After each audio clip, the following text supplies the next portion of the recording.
Yeah, you know, for any male born between the 1970s and this afternoon, one toy property and one toy property alone stands head, shoulders, and kung fu grip above the rest. Of course, talking about G.I. Joe, and here to return us to our backyard battlefields is Brian Savage, the director of the G.I. Joe Collectors Club. Brian, welcome to Attack of the Show. Glad to be here, Kevin. There is some attacking going on. We'll get to it in a second. Okay. I have to ask, like, what is the deal with G.I. Joe? I mean, it is so popular. Is it because of the kung fu grip, or is it just because of the nostalgia factor at this point? Well, G.I. Joe, first of all, has been a great toy for over 40 years. Sure. And it means a lot of things to a lot of different people because he's been tried to change with each generation to be relevant to pop culture and what's going on that day and time. So it's a little bit of everything. It's the persona, it's the characters, and it's all really about the toys.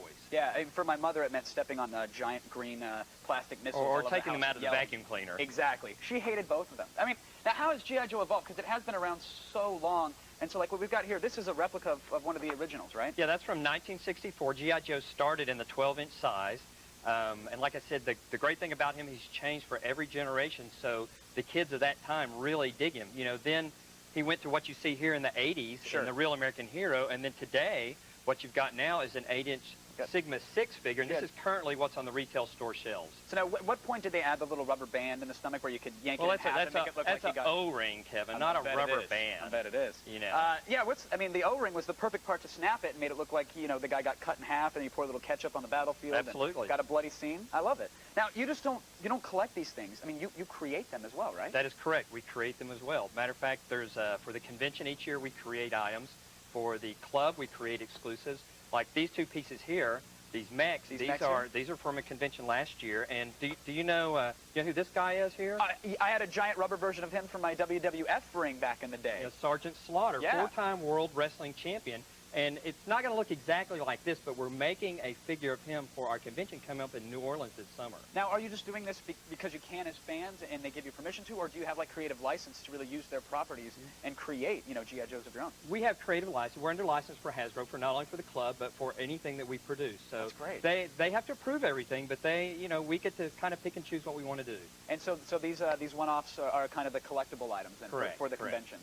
And so their value must be huge then, right? Well, it changes. You know, it depends on what the popularity, but sometimes they go way up, sometimes they stay about where they are. But, you know, I've been asked, can you tell me what's going to be valuable in the future? And I say, well, you know, got to have a crystal ball for that, so you never know. Of course. Well, now, I mean, I'm looking at this battlefield here, and I remember the commercials of the kids busting the tank through the bricks, and it's like, oh, got to get the Cobra Command Center, and then you put it at the top of the stairs, and Mom's vacuuming in the background, and it's like, you know, the chopper flying out of the bathroom is not as cool as it is on those commercials. You guys are recreating entire battlefields. Is this just to show off the collection, or is this for something that you bring for shows for, like, judging and stuff? Well, when we do the conventions, we do have contests. Not only do we do giant displays of convention figures, but we have contests, and people build their own dioramas. It's kind of part of G.I. Joe. Again, some people like the modeling aspect. They want to take that O-ring and change the legs and change the arms. And others, you know, just want the toys like they are, while others like the cartoon and the comic book. So it's a little bit about everything. Yeah, there's something for everybody. What do we have on display here? Well, like, take me through, like, maybe some... Well, what we've got here is pretty much all this stuff's been made in the last 5 years. A couple pieces a little older. But this is Cobra Mountain. He's being guarded by 2 convention mechs here. There's some Iron Grenadiers. These guys were from a convention set here. And then we have a Crimson tank in the center. Now, this is the same shell that they've used for other tanks, right? Right, kind of right. And they like to do that a lot. They'll take a vehicle that was a Joe vehicle, redeco it, spiffy it up, and make it a Cobra vehicle. You know, because Cobra always gets the neat uniforms. You know, they win the uniform war all the time. Of course. I just want to push this thing and make little vroom sound effects, but I'll stop myself. Okay. Finally, what do we have on the end here? This looks much more modern. Right, but this is a little more modern. These are Joe vehicles. Over here, we've got a Rhino Transport and a Humvee.